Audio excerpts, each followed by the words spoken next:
उसी उसी के आगे से हम कंटिन्यू करते हैं इसको। अ, तो हम बात कर रहे थे कि अब वो जो सक्सिनाइल कोलीन है, वो आके बाइंड हो गई। तो वो जो डीपोलराइजेशन वाला फेज था वो तो हो गया, लेकिन जो रीपोलराइजेशन का फेज है वो स्लो हो जाता है, ठीक है। और वो काफ़ी इलोंग भी हो जाता है, और उस टाइम में एसिटाइल कोलिन इसके साथ आके बाइंड नहीं कर सकती, और पैरासिम्पैथेटिक एक्टिविटी क्या हो जाती है, डिक्रीज हो जाती है।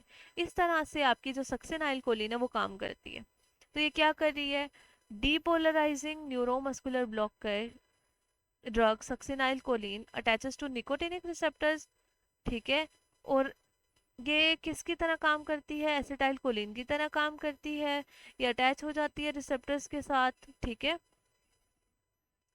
लॉन्गर टाइम के लिए, बहुत ज़्यादा टाइम के लिए। और ये क्या कॉज करती है, कांस्टेंट स्टिम्युलेशन ऑफ रिसेप्टर्स। तो कांस्टेंट स्टिम्युलेशन होती है, और उसके बाद जो पीरियड आता है वो किसका पीरियड आता है, वो आपका रिकवरी फेज आता है, और उसमें आपका एसिटाइल कोलिन इससे बाइंड नहीं कर सक रहा होता। सक्सिनाइल कोलिन यही आगे एक्शन में यही मेंशन है कि इनिशियली क्या करती है, शॉर्ट लास्टिंग ट्विचिंग कॉज करती है। ट्विचिंग का मतलब होता है कॉन्ट्रैक्शंस, वेसिकुलेशंस भी बेसिकली कॉन्ट्रैक्शंस को कहते हैं। कुछ देर के लिए वो कॉन्ट्रैक्शन कॉज करेगी, और उसके बाद फ्यू मिनट्स के लिए, सेकंड्स के लिए कॉन्ट्रैक्शंस, और फिर मिनट्स के लिए पैरालिसिस। पैरालिसिस मतलब मसल मूवमेंट स्टॉप होगी। ले अब ये जो ड्रग्स हैं ये आपकी गैंग्लियोनिक इफेक्ट नहीं प्रोड्यूस करती, और अगर प्रोड्यूस भी करें तो बहुत जब हाई डोज में देंगे तब प्रोड्यूस करेंगे। थेरेप्यूटिक यूजेस की बात कर लें तो रैपिड ऑनसेट होता है इनका, और शॉर्ट ड्यूरेशन ऑफ एक्शन है। अब जिन मेडिसिन का शॉर्ट ड्यूरेशन ऑफ एक्शन होता है वो बार बार देने की ज़रूरत होती है। मतलब इसका ये होता है कि वो बॉडी से जल्दी रिमूव हो जाती हैं। तो इसीलिए ये जो है हम इन्फ्यूजन की फॉर्म में भी दे, इन्फ्यूजन की फॉर्म में दी जाती है। और ये इंडोट्रैकियल इंट्यूबेशन में भी यूज़ की जाती है एनेस्थीसिया के साथ। और ईटीटी ये वही है कि आपकी ट्रैक जो आपकी समझ ले ट्यूब एंटर की जाती है, ठीक है, आपके नोज के थ्रू। उसके अलावा जो आपकी एस्पायरेशन ऑफ गैस्ट्रिक कंटेंट के लिए जो ढाली जाती है, आपकी गैस्ट्रिक ट्यूब डाली जाती है, उसके लिए भी यूज़ की जाती है ये, ठीक है। ये आपकी इंट्रावेनस दी जाती है शॉर्ट ड्यूरेशन की वजह से। ये कंटिन्यूअस इन्फ्यूजन की फॉर्म में दी जाती है, ठीक है, मतलब कंटिन्यूअसली ड्रॉप वाइज ये दी जाती है आपको। एडवर्स इफेक्ट इसके क्या है, एडवर्स इफेक्ट्स में ये आपका हाइपरथर्मिया कॉज कर सकती है, और हाइपरकैलीमिया कॉज कर सकती है। हाइपरथर्मिया इंक्रीज बॉडी टेम्परेचर, ठीक है, और हाइपरकैलीमिया इंक्रीज पोटेशियम लेवल, ठीक है। ये दो इसके क्या हैं, ये दो इसके एडवर्स इफेक्ट्स हैं। ये सारा था हमारा किससे रिलेटेड, ये आपका था कोलिनर्जिक एंटागोनिस्ट से रिलेटेड। उसके बाद जो हमने ड्रग्स पढ़नी है वो है आपकी एड्रेनर्जिक एगोनिस्ट, ठीक है। एड्रेनर्जिक एगोनिस्ट, अब एगोनिस्ट फिर से आ गया वर्ड। तो एड्रेनर्जिक एगोनिस्ट अब क्या करेंगे, ये आपकी सिंपैथेटिक नर्वस सिस्टम की ड्रग्स हैं जो आपके सिंपैथेटिक नर्वस सिस्टम को एक्टिवेट करती हैं। इन्हें हम क्या बोलते हैं, इन्हें सिंपैथोमिमेटिक्स भी बोलते हैं। मिमेटिक का मतलब होता है इंक्रीज करने वाली, स्टिम्युलेट करने वाली। अच्छा। अब जो आपकी अगर हम देखें सिंपैथोमिमेटिक्स को, तो ये क्या होती हैं, ये एड्रेनर्जिक ड्रग्स होती हैं। ये किन रिसेप्टर्स पे बाइंड करेंगी, ये एड्रेनर्जिक रिसेप्टर्स पे बाइंड करेंगी। और ये वो रिसेप्टर्स हैं जो किससे स्टिम्युलेट होते हैं, नेचुरली। नेचुरली ये नोर एपिनेफ्रिन और एपिनेफ्रिन से, एपिनेफ्रिन के बाइंड करने से एक्टिवेट होते हैं, ठीक है। अब इनको हम क्या बोलते हैं, इन्हें एड्रीनो रिसेप्टर्स भी बोलते हैं, और इन्हें ये एक्टिवेट कर देती हैं। और इन सब को हम क्या कहते हैं, इन सब ड्रग्स को हम सिंपैथोमिमेटिक बोलते हैं। ये आपकी जो पोस्ट गैंग्लियोनिक सिंपैथेटिक जो आपके सिंपैथेटिक सिंपैथोमिमेटिक ड्रग्स हैं, ये आपके post ganglionic sympathetic adrenergic nerves को एक्टिवेट करती हैं, ठीक है, पोस्ट गैंग्लियोनिक गैंग्लियास के बाद। क्योंकि गैंग्लियोनिक लेवल पे हमने बोला हुआ है कि वो निकोटिनिक रिसेप्टर्स हैं, तो गैंग्लिया के बाद ही जो आएंगे वो डिफरेंशिएशन आती है पैरासिम्पैथेटिक नर्वस सिस्टम और सिंपैथेटिक नर्वस सिस्टम की, वहां पर रिसेप्टर चेंज होते हैं और वहां पर इनके रिसेप्टर आ जाते हैं एड्रीनो रिसेप्टर, जिन पे एड्रीनर्जिक एगोनिस्ट बाइंड करते हैं। और नेचुरली कौन बाइंड करता है? नोरेपिनेफ्रिन और एपिनेफ्रिन। अब एड्रीनर्जिक एगोनिस्ट जो हैं वो डायरेक्टली भी एक्ट करते हैं, इनडायरेक्ट भी एक्ट करते हैं, ठीक है। और जो आपकी डायरेक्टली और इनडायरेक्टली, अब उन्हें हम वन बाय वन स्टडी भी करेंगे। अब जो आपके डायरेक्ट एक्टिंग, ये अब इनकी क्लासिफिकेशन है, ठीक है, डायरेक्ट एक्टिंग, इनडायरेक्ट एक्टिंग और मिक्स्ड एक्टिंग एगोनिस्ट। जो डायरेक्ट एक्टिंग एगोनिस्ट हैं उनमें आपकी एपिनेफ्रिन आते हैं, इनडायरेक्ट एक्टिंग एगोनिस्ट में आपकी एम्फेटामिन्स आ जाती हैं, मिक्स्ड एक्शन एगोनिस्ट में आपके एफेड्रिन आ जाती है। अब हम इन्हें देख लेते हैं। सबसे पहले आपकी ड्रग है एपिनेफ्रिन, जिसे हम एड्रीनालिन भी बोलते हैं, ठीक है। ये है डायरेक्ट एक्टिंग एगोनिस्ट। पहले भी बताया था डायरेक्ट एक्टिंग एगोनिस्ट वो होते हैं जो डायरेक्टली रिसेप्टर के साथ जाके बाइंड करते हैं, उस मतलब जो एड्रीनो रिसेप्टर्स हैं उनके साथ जो ड्रग डायरेक्टली बाइंड करेगी और उनकी एक्टिविटी को इंक्रीज करेगी, उन्हें हम डायरेक्ट एक्टिंग एगोनिस्ट बोलेंगे। इनडायरेक्ट एक्टिंग एगोनिस्ट क्या करते हैं? वो डायरेक्टली रिसेप्टर पे बाइंड नहीं करते, वो कुछ ऐसा करेंगे जिससे जो एक्टिविटी है ना रिसेप्टर की वो इंक्रीज हो जाए, लेकिन खुद डायरेक्टली उसके साथ जाके बाइंड नहीं करते। तो एपिनेफ्रिन क्या है? ये डायरेक्ट एक्टिंग है, ये डायरेक्टली उसके साथ जाके बाइंड करती है जो आपकी नर्व एंडिंग्स हैं उनके साथ, ठीक है, और रिसेप्टर साइड पे बाइंड कर जाती है, उसे एक्टिवेट कर देती है और आपकी सिंपैथेटिक एक्टिविटी को इंक्रीज कर देती है। अच्छा, उसके बाद जो आपकी है एड्रीनालिन और एपिनेफ्रिन, ये आपकी बॉडी में नेचुरली भी प्रोड्यूस होते हैं। कहाँ प्रोड्यूस होते हैं? Adrenal medulla. एड्रीनल मेड्यूला कहाँ है? ये एड्रीनल ग्लैंड का पार्ट है। और एड्रीनल ग्लैंड कहाँ है? ये आपकी किडनी के ऊपर होता है, ठीक है। तो बेसिकली ये एंडोक्राइन ग्लैंड है और इसमें जो है एड्रिनल कॉर्टेक्स वाला एरिया भी आता है, एड्रिनल मेड्यूला भी होता है। एड्रिनल मेड्यूला से बेसिकली ये क्या प्रोड्यूस करता है? एड्रीनालिन और एपिनेफ्रिन, जो कि नेचुरली आपके ब्लड प्रेशर को और आपके सिंपैथेटिक नर्वस सिस्टम को रेगुलेट करते हैं, ठीक है। ये स्मॉल अमाउंट जो होती है क्या नोरेपिनेफ्रिन के ब्लड स्ट्रीम में रिलीज कर देते हैं और वो फिर अपना फर्दर एक्शन परफॉर्म करती है। एपिनेफ्रिन जो है दोनों अल्फा रिसेप्टर्स पे भी बाइंड करती है और बीटा रिसेप्टर्स पे भी बाइंड करती है। लो डोजेस पे ये बीटा रिसेप्टर पे वेजोडाइलेशन कॉज करेगी और हाई डोजेस पे ये अल्फा रिसेप्टर पे वेजोकंस्ट्रिक्शन कॉज करेगी, ठीक है। मतलब लो डोजेस पे ये बीटा रिसेप्टर्स पे काम करती है, हाई डोजेस पे ये अल्फा रिसेप्टर्स पे काम करती है। उसके बाद अगर हम इसके फार्माकोलॉजिकल एक्शंस को देखें, ठीक है, वन बाय वन हम डिफरेंट जो सिस्टम्स हैं उन पे इसका एक्शन देखेंगे। सबसे पहले है कार्डियोवैस्कुलर सिस्टम।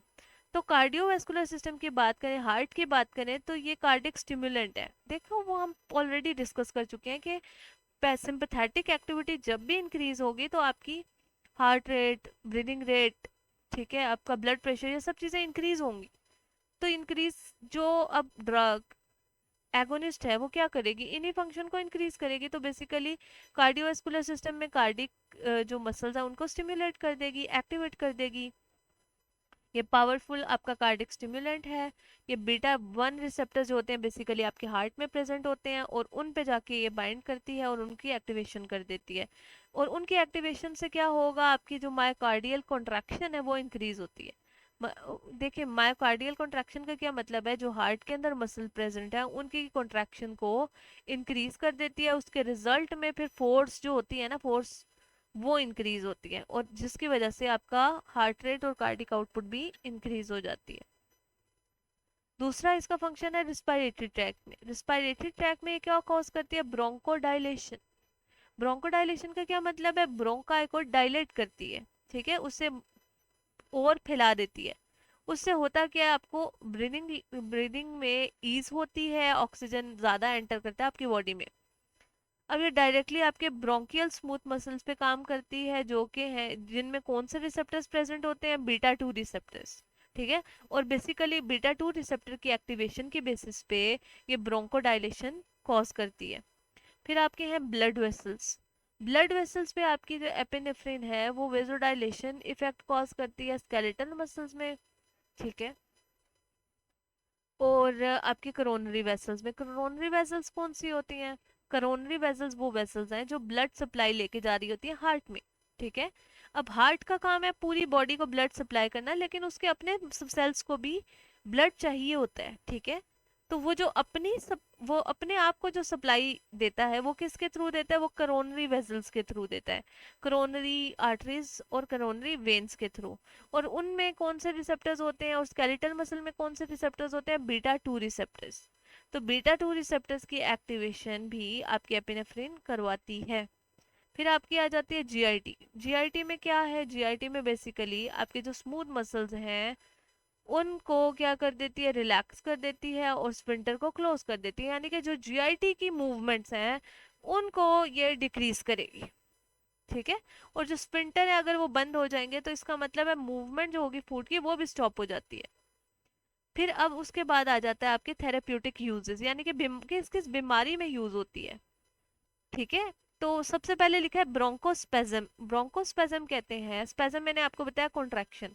तो जब ब्रोंकाई की बहुत ज्यादा कॉन्ट्रैक्शन हो जाए, जो कि एजमेटिक पेशेंट में होती है, ब्रोंकियल एजमा, ठीक है, उस केस में एपिनेफ्रिन इमरजेंसी के तौर पे यूज किया जाता है, ठीक है। इमरजेंसी ट्रीटमेंट के तौर पे आपका एपिनेफ्रिन यूज किया जाएगा रिस्पिरेटरी ट्रैक में।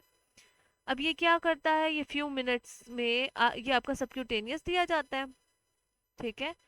और फ्यू मिनट्स में आपका जो रिस्पिरेटरी ट्रैक है उसमें ये कॉन्ट्रैक्शंस को स्टॉप कर देता है।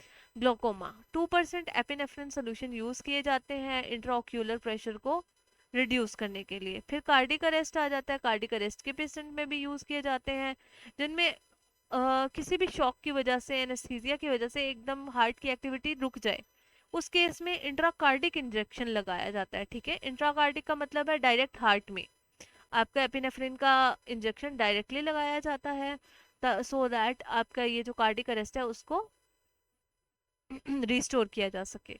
उसके बाद एनेस्थीसिया है तो जो डेंटल आपकी प्रोसीजर्स होते हैं उसमें बेसिकली एनेस्थीसिया के साथ ये सोल्यूशन में मिक्स होके आता है, ठीक है, लोकल एनेस्थीसिया में।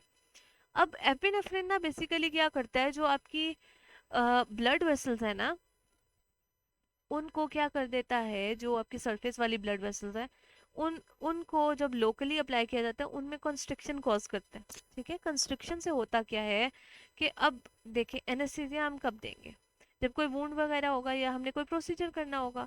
अब हम कह रहे हैं कि वो जो ड्रग है ना, जो हम एनेस्थीसिया की ड्रग है, एनेस्थीसिया का इफेक्ट ताकि ज़्यादा देर तक रहे तो इसके लिए ज़रूरी है कि वो ड्रग उसी जगह में स्टे करे, ठीक है, जिस जगह में हमने एनेस्थीसिया लगाया है। जैसे अभी हैंड पे कोई कट लग गया, अब हमारा प्रोसीजर है, अब उसमें हम चाह रहे हैं कि हमारे जो एनेस्थीसिया का इफेक्ट है ज़्यादा देर तक रहे, तो हम उसके साथ एपिनेफ्रिन डाइल्यूट करके लगा सकते हैं। अब एपिनेफ्रिन क्या करेगा? ब्लड वेसल को श्रिंक कर देगा, तो ब्लड जो है वो ज़्यादा वहाँ पर फ्लो नहीं करेगा।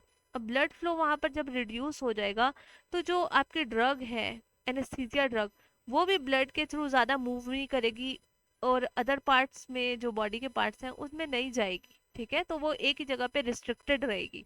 तो बेसिकली एपिनेफ्रिन इस तरह से आपका वर्क करता है।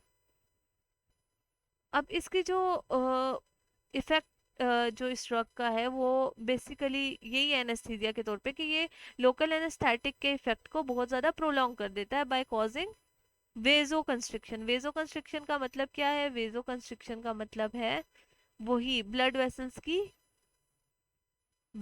की constriction at the site of injection. उसके बाद आपके फार्माकोकाइनेटिक्स क्या है? ये आपकी ओरली इसकी इफेक्टिवनेस नहीं है, ये डिस्ट्रॉय हो जाती है जीआईटी से। जीआईटी में जो हाइड्रोक्लोरिक एसिड है वो इसे डिस्ट्रॉय कर देता है।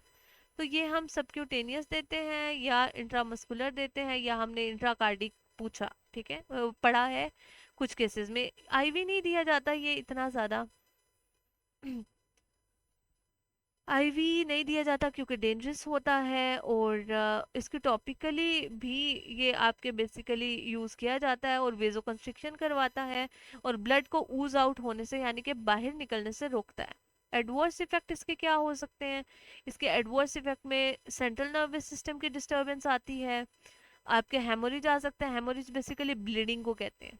Cardiac arrhythmias irregular heartbeat को कहते हैं। और पल्मोनरी एडीमा, ठीक है, पल्मोनरी एडीमा का सिंपली अगर देखें तो बेसिकली जो आपकी लंग्स की आउटर लेयर्स होती हैं, ठीक है, उनमें इशू आ जाता है, उनकी जो आप ऐसे समझ लें मेम्ब्रेन पोटेंशियल है वो चेंज हो जाता है। और आम अल्फाज में कहें तो लंग्स में पानी पड़ जाना, ठीक है, उस कंडीशन को बेसिकली पल्मोनरी एडिमा बोलते हैं। जो बाकी की चीज़ें हैं, एम्फिटामिन और जो दूसरे ड्रग्स रह गए हैं वो हम नेक्स्ट लेक्चर में डिस्कस करेंगे।